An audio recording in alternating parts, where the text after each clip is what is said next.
ఎక్సెల్లా global study abroad summit 2024 జరగబోతోంది. ఫిబ్రవరి 11న ఉదయం 10 గంటల నుంచి సాయంత్రం 5 గంటల వరకు తాజ్ డెక్కన్, బంజారా హిల్స్, హైదరాబాద్ లో. ఈ వాపు ఉన్నారు కదా, బాధ్యత తీసుకోకుండా ఈ 6 నెలలు ఎప్పుడు కూడా అమ్మా నన్ను గుర్తు రాలేదు. ఎప్పుడు లేదు సార్. ఎందుకు అంత కసి? సాంబశివుడు అన్నదో ఎక్కువగా ఉండేవారు కాబట్టి ఆయన మీద అటాక్ చేయడానికి చాలా రకాలుగా దాడులు జరిగాయి కదా ఎక్సైజ్ ఎఫ్ఐఆర్లు. ఒకటి తప్పించుకున్నారు ఏమన్నా? ఒకటి గుర్తుందా? పిల్లకల దగ్గర ఆ రసూల్ చెరువు మీద ఈవినింగ్ ఫుల్ బ్యాచీలు 5 మంది మంచిగా వస్తారు పోలీసు వాళ్ళు. ఈడ కాదు కదా ఏపీటీ, ఇక్కడ ఎందుకు వస్తారు అని చెప్పేసి నాకు డౌట్ వచ్చింది. ఎమ్మటే ఇద్దరు ఇంకా అన్నలు తీసుకుపోతుంటే ఆ అన్నలు ఏమంటే నేను పోతుంటే నా ఏమంటే బ్లడ్ వస్తుంది. ఆ బ్లడ్ ఏమంటే ఇక్కడ వరకు ఇంకా ఉంది బుల్లెట్. అన్ని ఎన్కౌంటర్లు చాలా, కానీ ఆ ఎన్కౌంటర్ స్పెషల్ సార్. చేయాలనే డెసిషన్ ఎవరిది? నిర్ణయం ఎవరు తీసుకున్నారు? సాంబశివుడు. ఎవరెవరి మీద చేయాలండి? వాళ్ళు ఎదురుపడినప్పుడు ఎందుకు తిట్టుకోవడం ఎందుకు వచ్చింది అంతవరకు? ఫుల్ జ్వరం వచ్చింది, ముఖం కడుగుతున్నా, ఇట్లా ముఖం కడిగి ఇట్లా చూస్తే బ్యాచ్లు అక్కడ వరకు వచ్చినాయి. ఆయన చూడగానే వెపన్ ఇట్లా పెట్టుకొని వండుకున్నా. అంటే తను ఏమైనా చేస్తే ఫైర్ చేసుకొని చనిపోవాలంతే, వాళ్ళకైనా చిక్కొద్దు మనం. రమాకాంత్ గారు చనిపోవడం ఎందుకు? ఆత్మహత్య చేసుకోవడానికి కారణం? మేము ఎక్కడ ఎదిగిపోతామో అని చెప్పేసి బాగా ఒత్తిడి చేశారు మా మీద. వాళ్ళకు పొలిటికల్కు పోలీసు వాళ్ళు అది చేశారు. అదే టైంలో మా ఊర్లో ఒక అతను మర్డర్ జరిగింది. జైలు 7 నెలలు జైల్లో పెట్టారు. ఆ జైలు తర్వాత కేసుల మీద కేసులు ఒక్క 40 కేసులు వేసేసారు సార్ మా మీద. ఆ క్రమంలో ఈ ప్రజలకు మనం ఎందుకు చేసినాము చివరికి ఇదేనా అనిపించింది నా మనసుకు.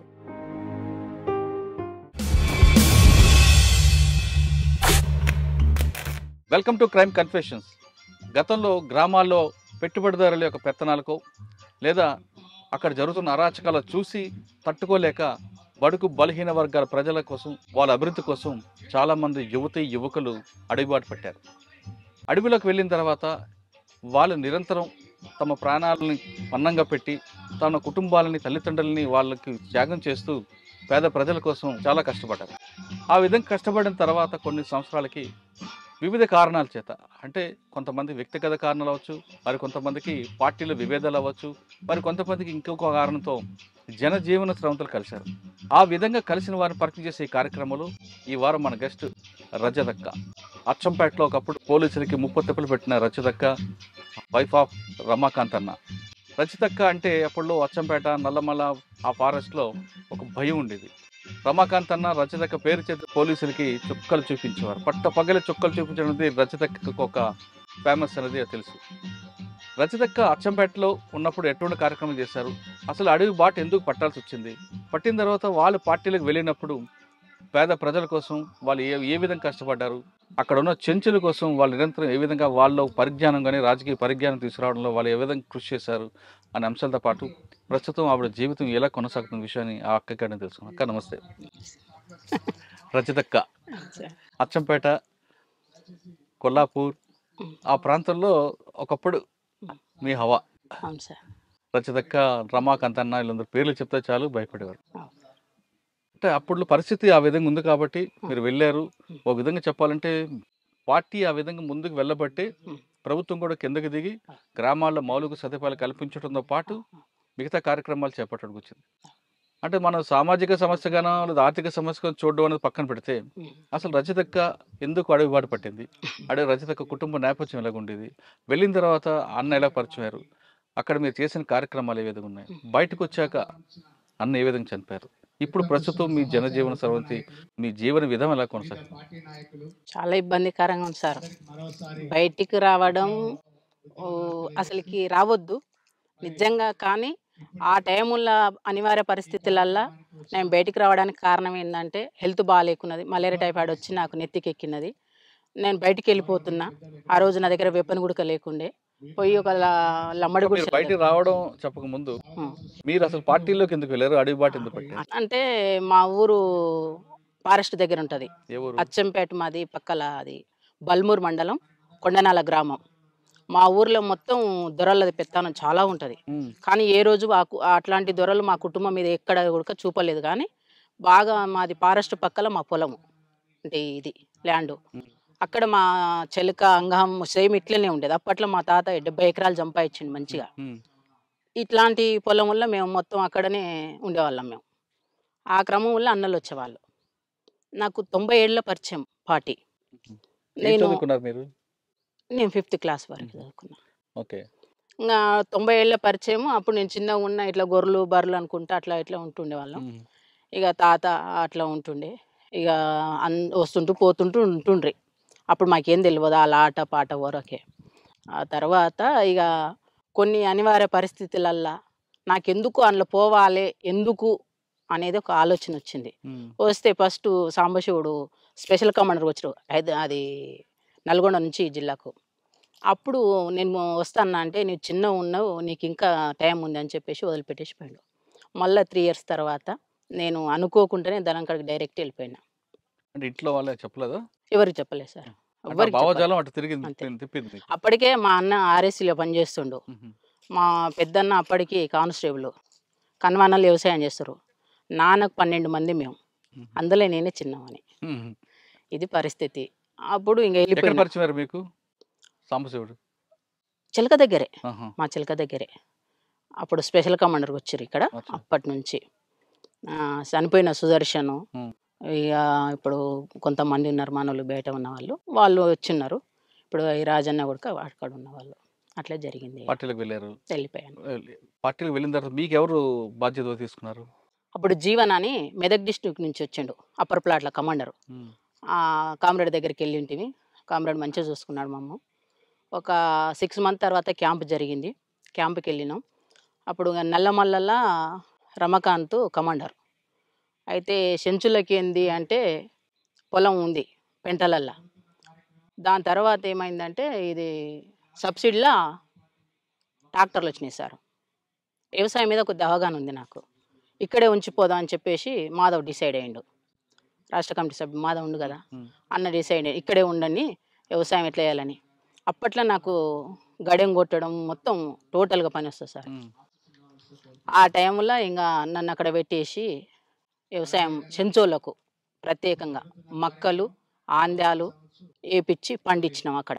చెంచుల్లో వాళ్ళకి పంట నేర్పడం నేర్పియడం. మామూలుగా వాళ్ళకి పండించడం వచ్చు, కానీ కొంచెం ఆధునిక పద్ధతిలో ఇంకా చేయడం.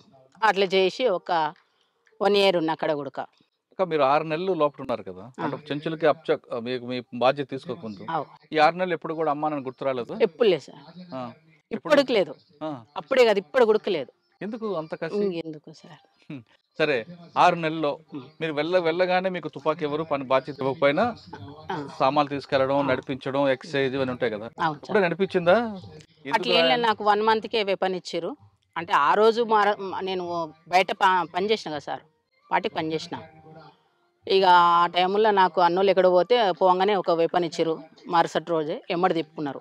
అప్పటికి నాకు ఏం ట్రైనింగ్ ఇట్లా ఏమి ఇవ్వలేదు. ఆ తర్వాత ఒక బాధ కానీ ఒక భయం కానీ అనిపించలేదు? నాకు లేదు సార్. నైట్ టైం చీకట్లో అడవిలో పావు అని ఇవన్నీ వస్తుంటాయి కదా? ఎప్పుడు లేదు సార్, ఎప్పుడు లేదు. మీతో పాటు ఎవరు ఉండరు అక్కలు? ఇంకా నాతో పాటు ఇక్కడ ఉన్న వాళ్ళు కవితక్క ఇప్పుడు చేసింది, భాగ్యక్క చాలా సీనియర్ మాకున్న అక్క వస్తుందని చాలా ఆశించిన కానీ రాలే. సీనియర్ భాగ్యక్క ఉన్నది. వీళ్ళందరూ వచ్చారా? వాళ్ళందరూ. ఇంకా అక్కడ మేము ఉన్నాం, అందరు మంచిగా ఉన్నాం, కలిసిన వాళ్ళం, సమిష్టిగా ఉన్న వాళ్ళం. బాగా ఆడవాళ్ళకి కొన్ని సమస్యలు ఉంటాయి. ఉన్నాయి సార్. కానీ అక్కడ అడవిలో కూడా ఉండేవా? ఉంటాయి. అక్కడ వ్యక్తిగతంగా శారీరక సమస్యలు వస్తుంటాయి కదా? వస్తాయి, చూసుకుంటారు. అక్కడ పురుషులు మహిళలు అనే తేడా ఎవరు మా వాళ్ళు ఉండరు, వ్యత్యాసాలు ఎక్కడ చూడరు. మొత్తం సమాన హక్కు, మంచిగా చూసుకుంటారు. మహిళా కామ్రేడ్కి అయినా జెంట్స్ కామ్రేడ్ చూస్తారు, జెంట్స్ కామ్రేడ్కి ఏమైనా మహిళా కామ్రేడ్ చూసుకోవాల్సింది, కంపల్సరీ చూసుకోవాల్సింది. 6 నెలల తర్వాత మీకు చెంచులకి వ్యవసాయం నేర్పడం అనే కార్యక్రమం మీకు పార్టీ ఇచ్చింది. అవును సార్. ఆ పార్టీ ఇచ్చిన కార్యక్రమాన్ని భుజం మీద వేసుకుంటూ చేసినాం. ఆ విధంగా ఎంతకాలం ఉన్నారు అక్కడ? అక్కడ 1 year ఉన్నా సార్. ఇక్కడ అచ్చంపేటలో? అచ్చంపేటలో 6 నెలలు ఉన్నా. సంవత్సరం నల్లమల్ల అడవులు ఉన్నా. ఆ తర్వాత కొల్లాపూర్కు పంపించారు. కొల్లాపూర్కి వచ్చేసిన. అక్కడ ఒక 6 నెలలు 7 నెలలు చేసిన. కొంతకాలం అయిన తర్వాత ఇక మళ్ళీ ఈ ఆర్గనైజేషన్ కొద్దిగా బెటర్ ఉన్నట్టుంది అమ్మాయి, కొద్దిగా తీద్దాం అని చెప్పేసి కొద్దిగా స్పెషల్గా నన్ను తీసారు. తీసి బయట మొత్తం సాంబశివుడు వర్క్ చేసిన నేను. ఒక సాంబశివుడు అన్నకి వెళ్ళక ముందు ఆ. కొల్లాపూర్ ఇవన్నీ ప్రాంతం పనిచేస్తారు కదా, ఉమ్. ఈ ప్రాంతంలో పీపుల్స్ కోసం మీరు చేసిన మంచి కార్యక్రమం చెప్పండి అప్పట్లో. అప్పట్లో ఇక కొల్లాపూర్లో కానీ అచ్చంపేట అంటే మీరు చెంచుల కోసం చేశారు. అవును సార్. కొల్లాపూర్ ఆ ప్రాంతం కొల్లాపూర్లో మేము రివర్ బెల్ట్ తోటి చాలా సంబంధం ఉంటుంది ఈ కొల్లాపూర్ వాళ్ళకు. ఉమ్, చేపలది ఎక్కువ. ఉమ్, తర్వాత వలసల మీద ఇక్కడ వాళ్ళు ఎక్కడ లేరు. నేను ఈరోజు గతంలో మన మహేష్ అని చనిపోయాడు, తూంకుంట మహేష్. ఉమ్, ఆయన చనిపోయిన కామ్రేడ్ చనిపోయినప్పుడు వచ్చినప్పుడు అంత కొల్లాపూర్ అంతా మారిపోయింది సార్. నేను పార్టీలో ఉన్నప్పటికీ మొన్నటికి ఇప్పటికీ కొల్లాపూర్ అంతా మారిపోయింది. వాటర్ లేదు. వలస మీద తీసుకున్నాం సబ్జెక్టు. వలసలు పోవద్దు అని చెప్పేసి ఊర్లల్లో తిరగడం, ఆర్గనైజేషన్ చేయడం, ఉమ్, వాళ్ళకు ధైర్యం కలిపియడం, ఉమ్, దాని మీద ఫైట్ చేయడం. వీళ్ళు గుంపు మేస్త్రులు ఉంటారు, ఉమ్, గుంపు మేస్త్రులను తీసుకొచ్చి కొట్టడం, ఉమ్. చెప్పడం, వార్నింగ్ ఇవ్వడం, దీని మీద ఆ సబ్జెక్ట్ మీద చేసినాం. అంటే పార్టీ నిర్ణయాల మేరకు కొన్ని కార్యక్రమాలు చేశారు. Okay sir. చాలా మంది పేద ప్రజలు మీ అడవులకు వచ్చి అన్నాలు కలుసుకొని అప్పుడు కొన్ని సమస్యలు చెప్పేవారు. చెప్పినప్పుడు వాడిని దండించాలి లేదా శిక్షించాలి, ప్రజాకోర్టులో వాడిని పనిష్మెంట్ ఇవ్వాలి అనే కొన్ని నిర్ణయం తీసుకున్నవి మీరేమైనా ఒకటి చేశారా? సింగిల్ గా కాకుండా గ్రూప్ చేసినాం. ఏం చేస్తారు ఒకటి స్వామి అని కమాండర్ ఉండే ఇక్కడ కొల్లాపూర్కు. అతను కమాండర్ చేసి వాళ్ళ దాంట్లో మేము పాల్గొనే వాళ్ళం. ఇక ప్రజా కోర్టు పెట్టడం, కూర్చోబెట్టి పిలిపించి మాట్లాడడం, వినకపోతే తనడం, అవన్నీ చేసాం సార్. ప్రజాకోర్టులో మీరు ఒకటి సంగతి చెప్పండి, బాగా గుర్తుండిపోయింది. ప్రజా కోర్టు అంటే షింగోటం జరిగింది సార్. అక్కడ ఇచ్చారు, అక్కడ మాట్లాడారు, సాంబశివుడు మాట్లాడిండ్రు. నేను సెంట్రీ పోస్టు, నీవు ఎక్కడ సార్? నా సెంట్రీ పోస్టు అది. అట్లా అక్కడ అంటే తర్వాత కుడికిళ్ళలో కూడా ప్రజా కోర్టు పెట్టినాం. ఆడగుడక కొంతమందిని పిలిపించి మాట్లాడి ఆడగుడక ఇంటర్వ్యూ ఇచ్చి అవి చేసేసినాం అక్కడ ఉడక. ఓకే. నల్లమల్లిలో మీరు ఉన్న సమయంలో సార్ సాంబశివుడు అన్నతో ఎక్కువగా ఉండేవారు కాబట్టి ఆయన మీద అటాక్ చేయడానికి చాలా రకాలుగా దాడులు జరిగాయి కదా, ఎక్స్చేంజ్ ఆఫ్ ఫైర్లు. ఒకటి తప్పించుకున్నారు ఏమన్నా? ఒకటే గుర్తుందా? ఎవరు? సాంబశివుడా? మేమా? మీరు. నేనా? ఆయనతో పాటు ఉన్న సమయంలో సార్ ఒకటి చెప్పండి. ఇది మన కొండనాల నుంచి బిల్లకల్ అడవులు సార్. బిల్లకల్ దగ్గర గుట్ట ఉంటుంది పైన, చెరువు మీద, రుసుల చెరువు మీద ఉంటుంది ఒక గుట్ట. ఆ రుసుల చెరువు మీద ఈవినింగ్ అయి ఫుల్ బ్యాచీలు. ఈవినింగ్ అయింది, ఒక కామ్రేడ్ ఏం చేసి చాలా ఛాయ్ పిచ్చాయి కామ్రేడ్కు. ఇక వచ్చేసి మొత్తం కట్టెలు ఇడిచేసి ఛాయ్ పెడుతున్నాడు. ఆ టైంలో నేనేం చేసిన అంటే, నేను అప్పటికి 1+1 కమాండర్. నేను వెళ్ళిపోయి మొత్తం అన్నీ ఇంత కటింగ్ పేపర్ తీసుకొని పోయినా. వాళ్ళు చదువుతుంటే నేను బయటికి ఎట్లా పోయినా, వాష్రూమ్కి పోయినా. వెపన్ పెట్టుకొని వస్తారు. వెపన్ పెట్టుకొని వస్తుంటే ఏందబ్బా వీళ్ళు నల్గొండలా మనోళ్ళ అని చెప్పేసి నేను చూసేసిన. 2 అక్కలు సెంట్రీలు ఉండరు. కొద్దిగా అక్కలు కొద్దిగా ఏదో టెన్షన్ పడ్డరు, డౌన్ అయిపోయారు. కూర్చున్న వాళ్ళు డౌన్ అయిపోయారు, అట్లే పండుకున్నారు. ఎందుకు పండుకున్నారు అబ్బాయిలు అని చెప్పేసి నేను చూసే వరకు 5 మంది మంచిగా వస్తారు, పోలీసు వాళ్ళు ఇన్సాస్లు వేసుకొని వస్తారు. మాకు నల్గొండలో ఏపీటీ ఉన్నది, కానీ ఈడ కాదు కదా ఏపీటీ, ఇక్కడ ఎందుకు వస్తారు అని చెప్పేసి నాకు డౌట్ వచ్చింది. వచ్చేసి ఎమ్మటే ఫైర్ అని గట్టిగా కాసిచ్చేసిన, ఎమ్మటే ఫైర్ చేసేసిన. సాంబశివుడు, రమాకాంత్ వీళ్ళంతా రిట్రీట్ అయ్యారు. నేను ఒక్కదానే అయిపోయినా. అక్కడికి సెంట్రీ పండుకుంది. ఎమ్మటే నా మీద అటాక్ చేసేసారు. 5 మంది వెపన్స్తో మొత్తం నా మీద తూటాలు గుర్చేసినాయి. ఎమ్మటే గాయం ఇక్కడ నుంచి ఇక్కడ మొత్తం ఇక్కడ వరకు ఇంకా ఉంది బుల్లెట్. ఇక గాయాలైనాయి. ఇక అందరు వారిపోయారు. ఒక 3 ఉన్నారు, నన్ను తీసుకుపోయారు. ఇంకా మా ఎమ్మటే మొత్తం బ్లడ్. మా కామ్రేడ్స్ 2 ఉన్నారు నా ఎమ్మటి, జెంట్స్ కామ్రేడ్ 2. ఇంకా అన్నలు తీసుకుపోతుంటే ఆ అన్నలు ఎమ్మటే నేను పోతుంటే నా ఎమ్మటే బ్లడ్ వస్తుంది. ఆ బ్లడ్ ఎమ్మటే వచ్చేసారు పోలీసులు. అప్పుడు ఒక 8 రోజులు మేము డివైడ్ అయిపోయినాం. ఎక్కడోళ్ళం అక్కడ డివైడ్ అయిపోయి చాలా ఇబ్బంది పడ్డాం. ఆ ఎన్కౌంటర్లు మామూలు ఎన్కౌంటర్, అన్ని ఎన్కౌంటర్లు చాలా, కానీ ఆ ఎన్కౌంటర్ స్పెషల్ సార్. ఎందుకు అంటే ఎక్కడోళ్ళు అక్కడ విడిపోయారు, నాకు గాయమైంది. ఇక సాంబశివుడు ఎట్లా దిగారు, అన్ని ఊర్లలో బ్యాచీలు అంటే పెంటలల్లా అంతా ఏంటిది చింతకాయలు కలుసుకొని తిన్నాం సార్. తర్వాత మన బియ్యం నానబెట్టుకొని, ఆ ఎమర్జెన్సీ బాటిల్ ఉంటే మాకు ఎమర్జెన్సీకి ఇక్కడ, అందులో బియ్యం నానబెట్టుకొని తినేసినాం. 2 డేస్ అయింది, సాధ్యమైతే లేదు. పైన చార్సిన మేడం హెలికాప్టర్లో కుమింగ్ చేస్తుంది. అప్పటికి ఒక ఎన్కౌంటర్ అయింది. బొమ్మనపల్లి అతను సీన్ అని కామ్రేడ్ చచ్చిపోయిండు. ఇంకా ఫుల్ బ్యాచ్లు సార్, ఎక్కడ పోయినా బ్యాచ్లు. ఇక నాకు సాయంత్రం వరకు మొత్తం ట్రీట్మెంట్ చేసేసారు. మళ్ళీ తెల్లారి ట్రీట్మెంట్ చేసేసి బ్లడ్ కంట్రోల్కి వచ్చేసింది. ఒకటే చెప్పేసిండు. ఏం చెప్పిండంటే నీవేం చేస్తావో బ్యాచ్లు మొత్తం రిటీట్ కావాలని చెప్పేసి నాకు చెప్పేసిండు సమస్య. సరే చలో అని చెప్పేసి నా ఎమ్మటి ఒక మురళి అనే అన్న ఉన్నాడు, వచ్చిండు. అన్నాడు మురళి, నేను నా సభ్యుడు రాజు అని ముగ్గురం కలిసేసి వచ్చినాం. ఇక వచ్చేసి కొన్ని యాక్షన్లు చేసినాం. ఎక్కడ? పెద్ద కొత్తపల్లి. దానికి రివర్స్ చేస్తే బ్యాచ్లు ఇక్కడ అదవుతారని చెప్పేసి పిలిపించుకోవడానికి బ్యాచ్లు ఇక్కడ అటాక్ అయింది. యాక్షన్ చేయాలనే డెసిషన్ ఎవరిది, నిర్ణయం ఎవరు తీసుకున్నారు? సాంబశివుడు. ఎవరెవరి మీద చేయాలండి? పొలిటికల్ టీడీపీ పార్టీ ఎవరు ఉంటే వాళ్ళు. ఏం చేస్తారు టీడీపీ పార్టీ ఉన్నప్పుడు ఎంపీపీనే ఆయన, బహుశా ప్రేమ్ ప్రకాష్. ఆయన నేరం చేశాడా లేదా పార్టీ నిర్ణయం మేరకేనా? పార్టీ నిర్ణయం. పదవిలో ఉంది కాబట్టి, గవర్నమెంట్ పదవిలో ఉన్నాడు కాబట్టి. ఎక్కడ ఎన్ని గంటలప్పుడు చేశారు యాక్షన్? ఎన్ని గంటలకా? పొద్దుగాల 12 గంటలకు. మిట్ట మధ్యాహ్నం. కానీ పోలీసులకు మీరంటే ఎందుకు అంత అప్పుడు హడలు ఉండేది? నాకు తెలియదు, నాకైతే తెలియదు కానీ అది అట్లా నిలిచిపోయింది జిల్లాలో అయితే.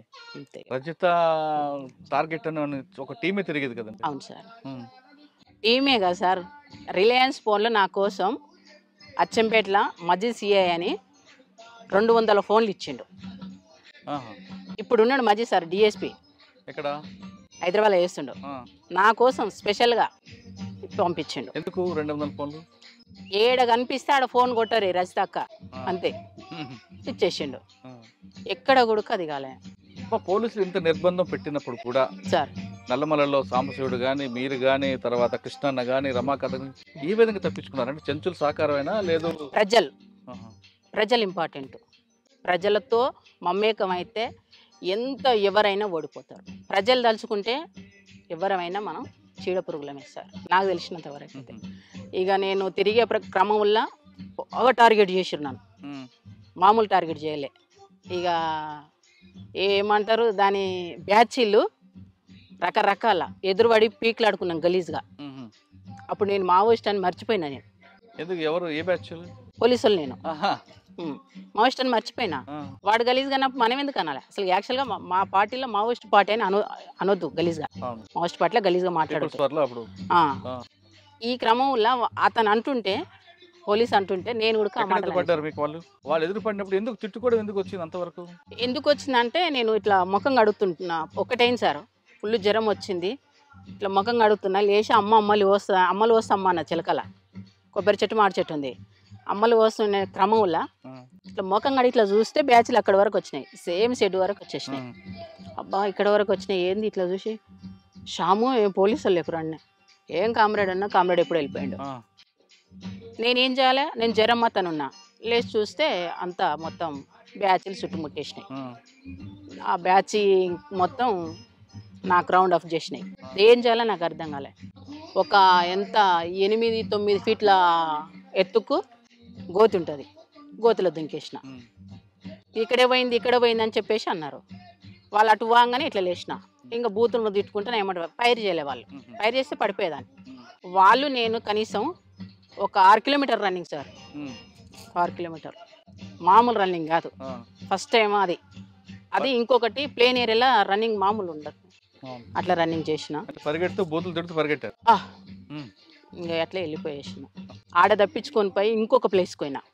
ఇంకొక ప్లేస్కి పోయి వర్షాన్ని ఉంటే ఆ వర్షాల వైపు వర్షాన్ని ఎర్జి ఉంటుంది కదా ఒడ్డు, ఆ ఒడ్డు పక్కల వండుకున్న వర్షాన్ని స్టార్ట్ చేసుకొని నా పైన పక్కనే వచ్చేసి కాలు చేతులు కడుక్కుంటాడు పోలీస్ ఆయన బోర్ కాడ. ఏందబ్బా అని ఇట్లా చూస్తే అట్లే అనికి పండుకున్నా. ఏమనుకోలే, వెపన్ తీసుకుని ఎడబెట్టుకుని అట్లనే అనికి పండుకున్నా. ఆయన ఏమనలే, ఆయన కడుక్కుంటుండు, వేసి కడుక్కుంటుండు. నేనేం చేస్తున్నా, వెపన్ ఇట్లా ఆయన చూడంగానే వెపన్ ఇట్లా పెట్టుకొని వండుకున్నా. అంటే తను ఏమైనా చేస్తే ఫైర్ చేసుకొని చనిపోవాలంతే, వాళ్ళకైనా చిక్కొద్దు మనం. అది మా పార్టీ బాగా చెప్పారు. నన్ను చూడలే.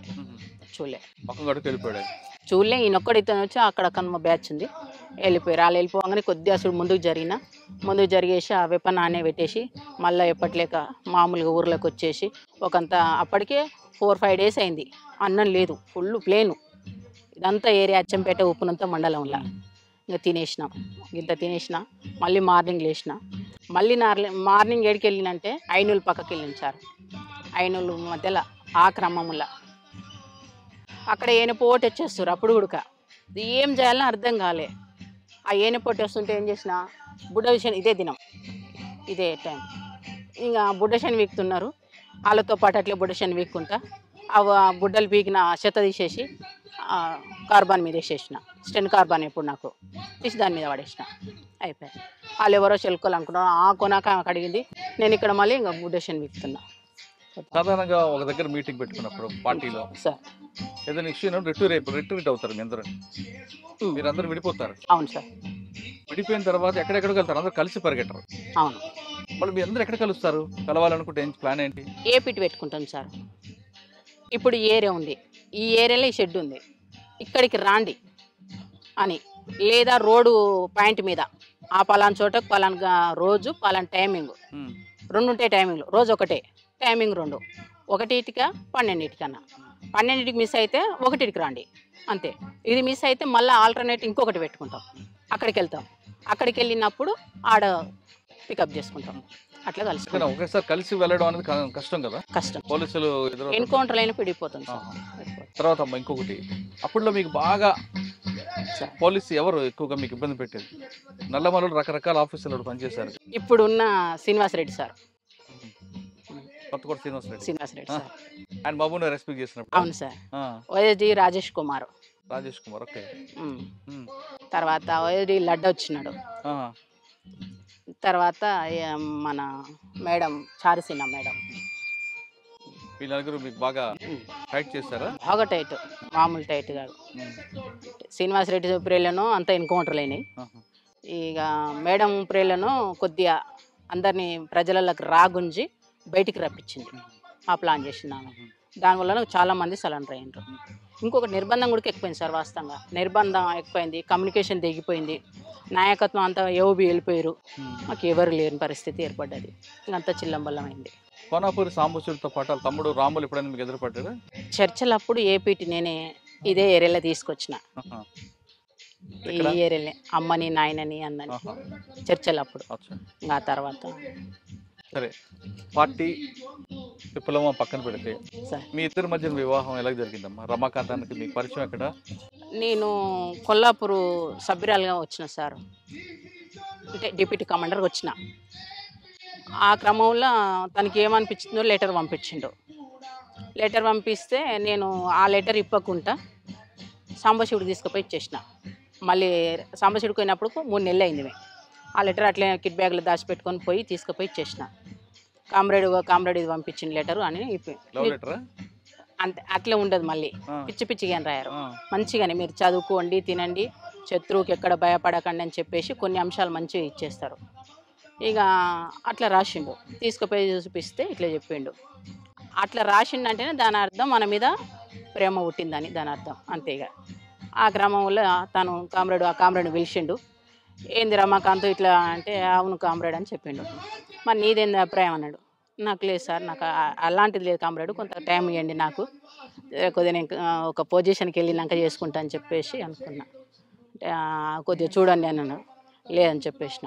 ఆ తర్వాత మళ్ళీ ఒక 6 months తర్వాత మళ్ళీ కూర్చోబెట్టి మాధవు, సాంబశివుడు, గజ్జి శ్రీశైలం, సంతోష్ చంపేశారు. వీళ్ళు 3 కూర్చోబెట్టి నాకు కర్య నరసప్ప, వీళ్ళు 4 కూర్చోబెట్టి నాతో మాట్లాడారు. మాట్లాడితే కొద్దిగా టైం ఇవ్వండి సార్ అని చెప్పి, కామ్రేడ్ అని చెప్పేసిన. సరేలే అని చెప్పేసి అన్నారు. ఇంకా ఆ టైంలో కూడా నాకు వద్దనిపించింది. నా పట్టుదల ఏంటంటే ఒక జిల్లా సెక్రటరీగా అయినాక నేను పెళ్లి చేసుకోవాలనేది నా పట్టుదల అది. కానీ అనివార్య పరిస్థితులలో కమాండర్లనే నేను పెళ్లి చేసుకున్నా. కమాండర్ స్థాయికి వెళ్ళిపోయినాక, అంటే కమాండర్ అది చేసుకున్నారు. ప్లాటూన్ సెక్షన్ కమాండర్ ఉడిమిల్ల దగ్గర సార్. ఉడిమిల్ల దగ్గర మంచిగా చేసిరు. పార్టీలనే మా లాంటి పెళ్లి ఎవరికి చేయలేదు. మంచిగా ఆటలు తీసుకొచ్చి చేసి సేమియా చేసి ఆట పాటలు సేమ్ ఇట్లనే చేసేసి ఈ పక్కన ఊరు పక్కనే అది కూడా సేమ్ పెళ్లి చేసేసారు. పెళ్లి చేసిన తర్వాత నైట్ పెళ్ళైంది, మార్నింగ్ విడిపోయినాం. తను గుంటూరుకు రాకెట్ లాంచర్ ట్రైనింగ్కి వెళ్ళిపోయాడు రమాకాంత్. మేము ఆమనగల్ ఏరియాకి వెళ్ళిపోయినాం. ఇంకంతే. మళ్ళీ ఆయన ఒక 3 నెలల తర్వాత వచ్చిండు. 3 నెలల తర్వాత వచ్చి ఒక 5 డేస్ కలిసున్నాం. ఆ తర్వాత మళ్ళీ నన్ను బయటకు పంపించేసారు. ఇక బయటకు పంపించేసిర్రు. ఇక కామ్రేడు సెక్రటరీగా పనిచేసిండు. ఇక నేను బయట కొన్ని పనులు చేసుకుంటూ తిరిగిన. కొన్ని అంటే నాకు ఇచ్చిన వరకు నేను మనస్ఫూర్తిగా వాటికి బరాబరి చేసిన సార్. నేను వాళ్ళ లేక వీళ్ళ లేక ఏ రోజు కూడా భయపడలే, శత్రువుకు భయపడలే, ప్రజలకు పొలిటికల్ లీడర్కి ఎవ్వరికి ఇప్పటి వరకు నేను ఎప్పుడు భయపడను ఎవరికి. అంతే. ఆ రోజు ఇక బయటికి వెళ్ళి నేను పార్టీ చెప్పిన పని నేను సక్సెస్ చేసుకొని రిటర్న్ పోయినా. అది అక్కడ నేను పార్టీకి ఒక నా మీద నమ్మకం, ప్రజలకు ఒక నమ్మకం, బయట శత్రువులకు ఉచ్చ భయం. అంతే అంతే. సరే, పెళ్ళైన తర్వాత మీరు చేసిన మంచి కార్యక్రమం చెప్పండి పీపుల్స్ కోసం. నేను చేసిందా? నేనంటూ సపరేట్గా ఏం చేయలేదు. పార్టీ కలిపి పార్టీకి సభ్యులతో కలిపి పార్టీ సభ్యులతో పాటు నేను చేసిన, తోటి కామ్రేడ్స్ ఏది చేస్తే అది చేసిన. అంటే ఒక యాక్షన్ చేసిన తర్వాత ఎప్పుడైనా బాధపడ్డారా? ఏం లేదు సార్, నేను ఎప్పుడు బాధపడలే. ఇప్పుడు ఉడక ఎన్నో కష్టాలు ఎదుర్కొంటున్నా. అందుకే ఇంతమంది నాకు ఆదర్శంగా ఉంటారు. ఏ రోజు ఉడక నేను బాధపడలే. అన్యాయంగా చంపాను అని ఎప్పుడు బాధపడలేదా? లేదు, నా యాక్షన్లు అయితే ఇప్పుడు అట్లా. మీరు యాక్షన్ చేశారా? మా పార్టీ వైపు నుంచి నష్టాలు జరిగాయి కదా, ఆ నష్టం జరిగిన ఎప్పుడైనా బాధపడ్డారా? పార్టీ వైపు అనుకున్నప్పుడు ఈరన్న సార్ అని ఒటవర్ల పెళ్ళి ఆ నాయనని చంపినప్పుడు బాధపడ్డాం. నేను కూడా వ్యక్తిగతంగా బాధపడ్డా. ఎందుకు అంటే ప్రతి ఏపీటీకి తనకు నన్ను పంపేవాళ్ళు. తను దగ్గర ఎవరు వచ్చేవాళ్ళు? రాష్ట్ర కమిటీ, జిల్లా కమిటీ, బయట ప్రజా సంఘాలు. ఆ నాయన ఒక పెద్ద షెల్టర్ నిజం చెప్పాలంటే. ఇక ఏదో అనివార్య పరిస్థితులల్లో మనోళ్ళకి ఏదో అర్థం కాని పరిస్థితులల్లో వేరే కామ్రేడ్ ఇక్కడ వచ్చినాడు. ఆ గోండు వాళ్ళు కొద్దిగా భాష తేడా. ఏం జరిగిందో చనిపోయినాక పేపర్ వస్తే సాంబశివుడు మేమంతా షాక్ అయిపోయినాం. ఏంది ఇట్లెందుకైంది ఇట్లెందుకైంది. ఇమ్మీడియట్గా ఎప్పుడో ఉన్న ఏపీటీకి ముందుగా అతను అడ్వాన్స్ పోయి చెప్పేసి మా తప్పు అని చెప్పేసి ఇంటర్వ్యూ ఇచ్చినాం సార్ మేము. ఈరన్న సార్ని చంపింది తప్పని ఇంటర్వ్యూ ఇచ్చినాం మేము. ఎవరు చంపింది? భగత్ అని ఇక్కడ జిల్లా సభ్యుడు, ఆయన ఆ ప్రాంతంలో అప్ప చెప్పిండ్రు. రమకాంత్ ఇక్కడ తీసుకుండు. ఆ క్రమం వల్ల అట్లా జరిగింది. అప్పట్లో జరిగిన కొన్ని పోలీసులు ఇల్లు కానీ లేదంటే ఎక్స్చేంజ్లు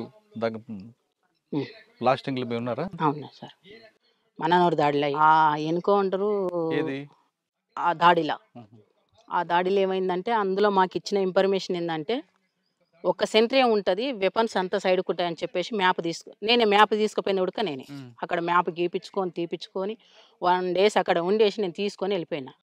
అదే మ్యాప్ని బట్టి మేము ప్లాన్ చేసుకొని దాడికి ఒక 3 రోజులు 4 రోజులు రిహార్సల్ చేసినాం దాడి ఎట్లా వేయాలని చేసి వెళ్ళిపోయినాం. ఆ వెళ్ళిపోయే క్రమంలో ఏ సెక్షన్ A1 నేనే, అంటే ఫస్ట్ వెళ్ళిపోయే టీం. అక్కడికి వెళ్ళిపోయే వరకు ఉంది సెంటర్ ఉందని నేను కాషన్ ఇచ్చేసిన. ఆయన ఏం కాదు ఫైర్ అని చెప్పేసి మైక్ పెట్టేసిండు. ఆ మైక్ ఎట్లాడిది ఇప్పుడు కూరగాయలను గట్టి అరుస్తారు, ఆ మైక్ మేము తెచ్చేసుకున్నాం అప్పటికే. ఆ దాడేపడికి ఆ మైక్లో చెప్పేస్తుండు సాంబశివుడు. ఎక్కడ సెంట్రీ ఉన్నారు?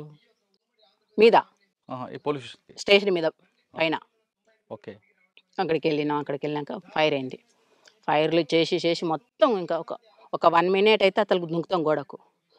ఫస్ట్ నేను దుంకేసిన, నా తర్వాత కిరణ్ దుంకిన తర్వాత నెక్స్ట్ కామ్రేడ్కు గొంతులో తూటపడ్డది సార్. గొంతులో తూటపడి ఎన్నుబొక్క కాడ వెళ్ళింది, స్పాట్లో చనిపోయిండు. ఇంకొక కామ్రేడు ఇప్పుడు కొల్లాపూర్ కమాండర్ వేసిన స్వామి అన్న కదా, ఆ కామ్రేడ్కు తొడకు పడ్డది. ఇద్దరు మాదికి అయిపోయారు. ఇక మేమేం చేస్తాం, మేము అడ్వాన్స్ కాలేకపోయినాం, రిటీట్ అయినాం. మాతో పాటు ఏ సెక్షన్ రిటూట్ కొద్దిగా అటు కాగానే బి సెక్షన్ ఎక్కిపోయింది, సి సెక్షన్ అడ్వాన్స్ కాలేకపోయింది. దాడి ఫెయిల్ అయింది. అదేవిధంగా అమరాబాద్ పోలీస్ స్టేషన్ మీద కాదు, సిలిండర్ గోదాం సున్నిపేట దగ్గరలో పోలీస్ స్టేషన్ మీద అటాక్ అవుట్ పోస్ట్ మీద చేశారు కదా, ఊకే ఫైరింగ్. అవి మన్నూరు పోలీస్ అవుట్ పోస్ట్ మీద దాడి, అది ఒక సెంటర్ పైన ఉంటారు. తర్వాత పక్కా పోలీస్ స్టేషన్ వచ్చింది కదా, అక్కడ పోలీస్ స్టేషన్ తీసాను అట్లా. అవును, అచ్చంపేట పెట్టారు సార్, అట్లా జరిగిపోయింది కదా. మా పెళ్ళి అయింది, పార్టీలో ఉన్నారు, యాక్షన్లు అన్నీ జరిగాయి కదా, మరి ఎందుకు వచ్చారు? బయటికి రావడానికంటే అందరు అప్పటికి సరెండర్ అయింది సార్. మేము 4 కామ్రేడ్స్ ఉన్నాం, 4 ఇట్లా నేను నా భర్త ఉన్నాం. ఆ క్రమంలో నాకు బాగా టైఫాయిడ్ మలేరియా వచ్చేసింది. నన్ను సీరియస్గానే ఒక 3 నెలలు లోపడిగానే ఉంచుకున్నారు, బయటకు పంపలే. ఎందుకంటే ఈమె సీరియస్, బయటకు పోతే మళ్ళీ తిరిగి చంపేస్తారు అనేది ఒక బాగా ఉన్నది, పంపలేదు. చివరికి రమాకాంత్ ఏం చేసిండు, హెల్త్ అన్న బాగా చూపించుకొని డెన్నులను ఎక్కడన్నా పెడదాం అని చెప్పేసి పంపించిండు. పంపించేస్తే అచ్చంపేట ఏరియాలోకి వచ్చిన. వాళ్ళు లంబడోళ్ళు వాళ్ళ గుడిసె దగ్గర ఉన్న వాళ్ళే స్నానం చేయించారు, జ్వరం కాదు, రొట్టిచ్చిర్రు, తిన్నా, కూర్చున్నాక అమ్మ టైం అవుతుంది మరి పోదాం హాస్పిటల్ కన్నా. అమ్మ పొద్దుగాల తొలకపోతున్నది, లంబడోళ్ళ అమ్మ బిడ్డ చెల్లెలు. ఆ పిల్లని మారిందని మాకు తెలియదు. పండుకున్నాం కరెక్ట్ 4 గంటలకు వచ్చేసారు పోలీసు వాళ్ళు. 4 గంటలకు వచ్చేసి మంచం వేసారు, మంచం మీద నేను పండుకున్నా. వచ్చేసి వెపన్ ఇట్లా పెట్టేసారు, ఇట్లా ముఖం మీద చెదర్ తీసారు. ఇట్లా బెడ్షీట్ తీయంగానే ఇట్లా చూస్తే అన్ని వెపన్సే కనిపిస్తున్నాయి. వెపన్స్ కనిపించే వరకు ఇట్లా లేచి చూసే వరకు ఇక పోలీసు వాళ్ళు ఏమనలేదు సార్, ఎవరు మీరంటే నువ్వు లేవు అని అంటే మా సభ్యుడు ఒకడు వచ్చిండు. అలా నువ్వు లేవు అక్క అని లేచిన. ఏం లేదు అక్క అని. సరే ఈయనే ఉండండి, ఇంటికి వచ్చిరన్న. ఏమనలే, ఏంటికి రాలేదు, మళ్ళీ ఎందుకు వెపన్స్ తీసుకుని వచ్చినావు అని చెప్పేసి అన్న. లేదక్క అని ఆ అబ్బాయి అన్నాడు. సరే నేను నిలబడరా అని చెప్పేసి అన్నాక వాళ్ళు ఏమనుకున్నా అంటే జ్వరం ఉంది, ఈమె ఎక్కడ పోతుంది అని అనుకున్నారు పోలీసులు. అంతే, నిర్లక్ష్యంతో ఉన్నారు. ఇక గిరిబాబు ఎస్ఐ కొట్టండి అంటూనే ఉండు, కానీ కొట్టలే. వాళ్ళు కొట్టొద్దనే ఉన్నట్టుంది ప్లాన్. ఇక ఏమనలేదు, గుడిసె స్టార్ట్ చేసుకున్న ఒకటే పరారు, అంతే. పరారైనా ఇక ఆ జ్వరం మొత్తం ఎక్కడ పోయినా నాకు తెలియదు. 4 days అసలుకి నేను ఎక్కడో ఏం చేసినా నాకే తెలియదు సార్. అప్పటికి మేము బాగా ఇబ్బందులు ఉన్నా. మళ్ళీ పొయ్యి వచ్చేసి బిల్లకంట్ల ఆ పోలీసులు దారిలో వండుకుంటే అక్కడ మొత్తం మా రిలేషనే మొత్తం వచ్చేసి ఎవరు ఇడ వండరు, ఎవరు చంపేసిపోయారు అని. చివరికి వస్తే నేను అక్కడ మా అన్న ఉన్నాడు, మా మేనబావ ఉంటాడు. వాళ్ళిద్దరు పోటు వచ్చేసారు. చూసినాక ఎవరు మీరంటే ఏమంటలేను. ఇంకా చివరికి తీసుకెళ్ళారు ఇంటికి తీసుకెళ్ళి ఏమైందమ్మా ఏమైందని. ఏం లేదు, ఇంటి గుడిక తీసుకపోలేదు వాస్తవంగా. అక్కడ వాళ్ళ గుడిసె ఉంటుంది, గుడిసె దగ్గర కూర్చోబెట్టారు. వీళ్ళు తీసుకొని పోతుంటే అక్కడ నుంచి పోలీసులు వచ్చేసారు, గుడిసెని రౌండప్ చేశారు. అంతే, ఇక ఏం మాట్లాడలే, వాళ్ళు రౌండప్ చేశారు. ఇక మా అన్న అంటుండు, మా చెల్లెని చంపకండి, వచ్చింది మేము చెప్తాం సార్ అని మొత్తుకుంటాడు. ఏం చంపముకో లక్ష్మి, ఎందుకు బాధపడతావు ఆగు అని చెప్పేసి అన్నారు. అంతే, ఇక పైనకి తీసుకొని కొద్దిగా దూరం నడిపించారు. 4 కిలోమీటర్లు నడవాలి, వెహికల్ ఉండదు అక్కడ. 4 కిలోమీటర్లు నడిచినాక ఇంకా వాళ్ళ వెహికల్ అని ఎక్కించుకొని వచ్చారు.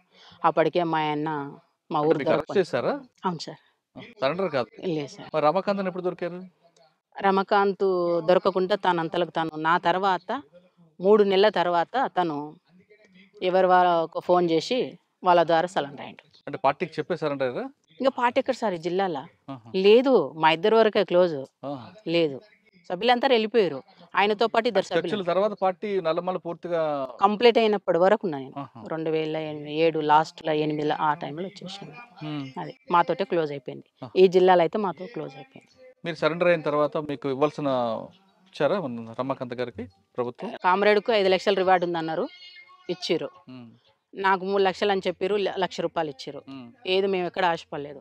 దాన్ని తీసుకొచ్చుకొని మేమేం చేయలేదు, ట్రాక్టర్ తెచ్చుకున్నాం, మేము ఖర్చు ఏం పెట్టుకోలేదు. ట్రాక్టరు ఒక 2 సంవత్సరాలు నడిచింది సార్. ఇంకా తర్వాత ఇంకా కింది మీదకి అయిపోయింది అంతే.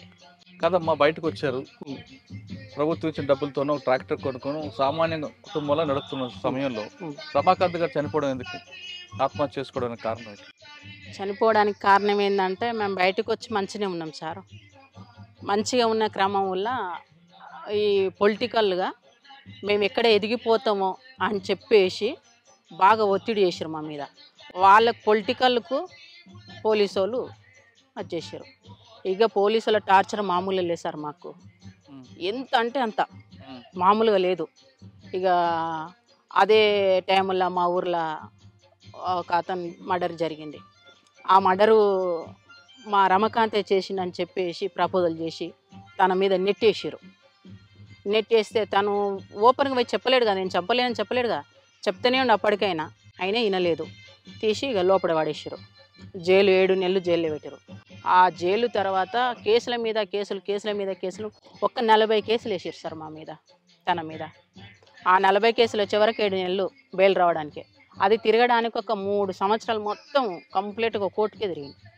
ఒక అత్తమామ సంపాదించిన ఒక 4 ఎకరాల ల్యాండ్ ఉంటే అమ్ముకున్నా, ఒక ప్రైవేట్ ప్లాట్ ఉంటే అమ్ముకున్నా, ఒక బేస్మెంట్ ఉంటే అమ్ముకున్నా.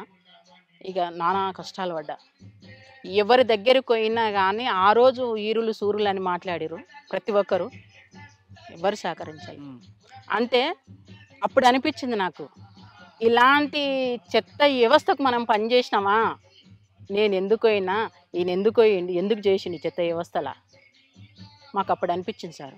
అప్పటి వరకు మంచిగా అనిపించింది. కానీ ఆ తర్వాత బయటకు వచ్చినాక మేము ఇన్ని ఇబ్బందులు పడుతుంటే ఎవరికి మాకు హెల్ప్ చేయలే. ఏ పొలిటికల్ లీడర్ హెల్ప్ చేయలే, ఏ పోలీస్ హెల్ప్ చేయలే. సాధారణ జనం మమ్మల్ని అంటేనే ఒక దొంగ, ఒక రవిడి ఈ కోణంలోనే చూసిండు. ఆ పరిస్థితిలో వెళ్ళిపోయింది. అంటే అప్పుడు అర్థమైంది వ్యవస్థ అంటే ఏంటో మీకు. అంతే, ఈ చెత్త వ్యవస్థకి మేము ఎందుకు చేసినాము, అందుకే ఇప్పటి వరకు నా మైండ్లో ఈ చెత్త వ్యవస్థకి ఎందుకు, ఇప్పటి కూడా పొలిటికల్గా రాని పిలుస్తారు నన్ను, కానీ ఇలాంటి వ్యవస్థకు నేను సెట్గానేమనిపించింది సార్. నేను అది చాలా అసలుకి ఇవన్నీ ఒడిదుడుకులు ఎదుర్కొంటూ వస్తున్నాం. నేను పార్టీలా బలంగా ఒడిదుడుకులు ఎదుర్కొంటూనే ఎదిగిన, ఇక్కడ ఉడక ఒడిదుడుకులతోటే బతుకుతున్నా. అన్న ఎలా చనిపోయారు, ఆత్మహత్య చేసుకున్నారా? అవును సార్. అన్న మీద తెలిసి వయసులో లోపలికి వెళ్ళారు. అవును సార్. అమ్మా నాన్న కాదని అక్కడ పార్టీ ఆదేశాల మేరకు పీపుల్స్ కోసం పనిచేశారు, రమాకాంత్ పెళ్లి చేస్తున్నారు. ఒక చిన్న కుటుంబం మీది. మీకు జీవితం అంటే పార్టీ లేదంటే రమాకాంత్ అన్న, ఇక వేరే ప్రపంచం ఏం తెలియదు సార్. బయటకు వచ్చిన తర్వాత ఇంక ప్రపంచం అంతా కూడా రమాకాంత్ అన్న పాప. అటువంటిది ఒకేసారి రమాకాంత్ గారు సూసైడ్ చేసుకుంటే, ఆత్మహత్య చేసుకుంటే మీకు ఏమనిపించింది? ఇక కుటుంబం జీవితం అంత ఇంతే అనుకున్నారా? అంటే అంతకన్నా ముందు తను జైల్లో ఉన్నప్పుడు ఫీల్ అయినా సార్. నేను జైలు కాడికి ఒకరోజు తప్పించి ఒకరోజు, పాప చిన్నది, ఒక 2 సంవత్సరాల పాప. ఆ పాపను ఎత్తుకోవాలి, పోవడానికి ఛార్జీకి పైసలకు కూలి పోవాలి. నేను కూలి పోతే 2 రోజులు కూలి పోతే ఆ కూలి పైసలు తీసుకొచ్చుకొని ఈ జైలు కాడికి పోవాలి. నేను ఈ స్టేజ్కి వచ్చేసింది నా పరిస్థితి. ఇక అప్పుడు అనుకున్నా, వద్దు ఇట్లాంటి పరిస్థితులు వద్దని చెప్పేసి చాలా కష్టపడి చాలా ఇబ్బందులు పడి తనను బయటికి తీసుకొచ్చుకున్నా. తనను బయటికి తీసుకొచ్చుకున్నాక ఇంకా అప్పులు చాలా అయినాయి. ఏం చేయాలో మాకు అర్థం కాని పరిస్థితి. ఒక్కొక్క కేసుకు ఒక్కొక్క లాయర్ ఒక 50,000 తీసుకున్నారు సార్.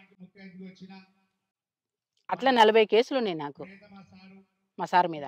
ఆ 40 కేసులు నేను ఎక్కడి నుంచి ఎట్లా కట్టాలి, అన్నీ తీసుకొచ్చిన తర్వాత అమ్మేసిన తర్వాత చాలా ఆర్థికంగా ఇబ్బందులు ఎదుర్కొన్నాక కొద్దిగా అటో ఇటో కొద్దిగా మంచినే, తను ఎక్కడ పోకపోయేవాళ్ళు. నేను తన పాపను పెట్టుకొని ఉండేది, చిన్న షాప్ పెట్టుకొని ఉండేది. నేను వెళ్ళేదాన్ని కూలికి, డైలీ కూలికి పోయి నేను భోజనం కోసానికి సంపాదించుకుని, నేను ఏమి సంపాలి ఇప్పటి వరకు కూడా ఏం సంపాదించుకోవాలి. ఆ క్రమంలో ఈ ప్రజలకు మనం ఎందుకు చేసినాము, చివరికి ఇదేనా అనిపించింది నా మనసుకు. ఆ రోజు బాధ అనిపించింది. తను చనిపోయిన నాడికన్నా ఆ రోజే ముందే ఫస్టే బాధ అనిపించింది. అట్లా అనిపించింది. ఆ క్రమంలో అత్త మామ కష్టపడి సంపాదించిండు. ఈ క్రమంలో మీకు నయ్యం ఎప్పుడైనా ఎదురుపడలేదా? నాకు ఏ రోజు నయ్యంతో పాటు ఇదే నల్లమలలో మీకు ఇంకొక వ్యక్తి ఉన్నారు, బాలన్న అని. ఆయన ఎప్పుడు ఎదురుపడ్డాడు? నాకు ఏ రోజు టచ్లో లేరు. తర్వాత అన్న చనిపోయిన తర్వాత మీ జీవన విధానంలో కొనసాగుతుంది పాప. ఇప్పుడు ఉడక కూలి బంద్ చేసుకున్నా. కూలి బంద్ చేసుకొని కొద్దిగా గొప్ప ఆ పని ఈ పని చేసుకోవడం, ఇక అయింది. ఇప్పుడు ఆన్లైన్ బిజినెస్ చేయడం, కొన్ని బట్టలు అమ్ముకోవడం, అట్లా గడిపిన. అందులో కూడా నాకు బెనిఫిట్ కాలేదు. ఇదంతా కాదని చెప్పేసి ఇప్పుడు చిన్న ఎక్కడన్నా ఏనన్నా ఇక జీవన ఉపాధి కోసం కష్టపడుతున్నా. కానీ సంపాదించేది ఏం లేదు, అన్నం కాడికి అంతే. కడుపు ఉంటే చాలు, కడుపు నిండి ఉంటే అవే మాకు కోట్లు, అవే లక్షలు అంతే. ఇప్పుడు అసలుకి సొసైటీలో నేను బతకొద్దు. నిజం చెప్పాలంటే ఈ స్థాయిలో నేను కమాండర్ స్థాయిలో పనిచేసి వచ్చి ఉడుక్క ఇంత చీప్గా బతుకుతున్నా అంటే ఎవరు లేరు. మా కామ్రేడ్స్ అందరికి అదే బాధ, వాళ్ళు బయట ఎవరు చెప్పుకోలేరు. ఒకప్పుడు మేము హీరోలం, సొసైటీకి వచ్చేవరకు జీరోలు అయినాం కదా. ఇప్పుడు ఈ జీరోలో పోయి వేరే వాళ్ళ దగ్గర మేము చేతి జాపుకొని అడుక్కోలేము. మేము సమాన హక్కు కోసం కొట్లాడిన వాళ్ళము, వాళ్ళ మీద ఫైట్ చేసిన వాళ్ళము. చివరికి వస్తే వాళ్ళని అడుక్కో అంటే మాకెంత చీప్ అనిపిస్తుంది. మైండ్ ఒప్పుకుంటా సార్? ఒప్పుకోదు. కాబట్టి అదా ప్రాంతాల పెళ్ళాలు మగండ్లు బాగా ఇబ్బంది పడి తర్జనగా బతుకుతుండ్రు. ఇక నా కొడుక అదే పరిస్థితి. ఎవరికి ఇంట్లో ఆస్తులు లేవు, పాస్తులు లేవు. ఆ పూటకు బతికితే చాలనే ఫీలింగ్ అందరికి ఉంది. అంతే సార్ మా పరిస్థితి. చెప్పొద్దు. ఇప్పటి వరకు ఏ గవర్నమెంట్ సహకరించలే. ఏ రాజకీయ నాయకుడు వచ్చి మీకు మేము అండదండాలు ఉంటామని మాట్లాడలేము మాకు. నీకెందుకమ్మా మేము ఉన్నా అని ఏ పోలీసు వాళ్ళు అనలే. ఇంకా ఒక రాయి వేసిరు గోతిలో పడితే, కానీ ఒక చెయ్యితో ఇచ్చి మమ్మల్ని బయటికి తీయలేదు ఇప్పుడు కూడక. ఇప్పుడు నేను నోరిప్పితే నా మీద ఇట్లా చేయడానికి ఉన్నారు అని ఉంటున్నా. ఎట్లున్నా నన్ను ఎవ్వరు ఏం చేయలేరు, అది గ్యారంటీ. ఎందుకంటే నా దగ్గర ఆస్తులు లేవు, పాస్తులు లేవు. బతుకుతున్నా అంటే కేవలం నా బిడ్డ కోసం బతుకుతున్నా, అది వాస్తవం. చివరిగా చెప్పమ్మా, ఇప్పుడున్న సమాజంలో మీరు అన్నట్లుగా వీళ్ళ కోసం మనం పని చేస్తామా అని ఒక మాట అన్నారు మీరు. ఇప్పుడున్న యువత కూడా అదే రకంగా వెళ్తున్నారు. ఇప్పుడు చూస్తున్న యువతకు చూస్తున్న మీకు ఏమనిపిస్తుంటుంది? ఇప్పుడున్న వాళ్ళు వీళ్ళంటి వాళ్ళు ఒక లక్ష్యం కోసం వెళ్ళారు, ఇప్పుడు వాళ్ళంతా కూడా వేరే వేరే మార్గాల్లో వెళ్తున్నారు.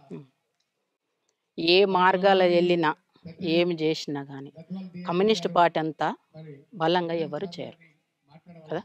అప్పుడు మా టైముల్లో సెల్ ఫోన్లు లేకుండా ల్యాండ్ ఫోన్లు ఉన్నాయి, ప్రతి వానికి మెసేజ్ ఉంది. నువ్వేం చేసినా కానీ ఆటోమేటిక్గా ఎమ్మటే అయిపోతుంది. ఏముంది ఆడ, ఎమ్మటే తీసుకొస్తారు, అరెస్టులు చేయడం, కొట్టడం. ఎక్కడ బలపడుతుంది? అంటే నేను వాళ్ళ ఉద్యమం వైపు వెళ్ళమని చెప్పడం లేదు. ఇప్పుడు కొంతమంది యువత ఒక పద్ధతి పాడు లేకుండా, ఒక బాధ్యత లేకుండా పెరుగుతున్న యువతకి మీరు ఇచ్చే మెసేజ్ ఏంటి? మెసేజ్ ఏంటంటే, నిజంగా అమ్మా నాన్నకు మంచి పేరు తెచ్చుకోవాలి అనుకుంటే సరైన రూట్లో నడవడం కరెక్ట్. సరైన రూట్లో ఉండాలి.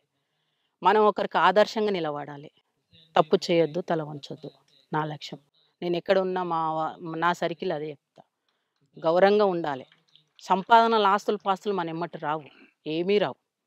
వచ్చినప్పుడు చనిపోయినప్పుడు వచ్చేది ఏంటంటే ఒక పేరు, బస్ అంతే. మనకు కావాల్సింది ఒక పేరు తెచ్చుకొని చనిపోవాలనేది నా ఉద్దేశం సార్.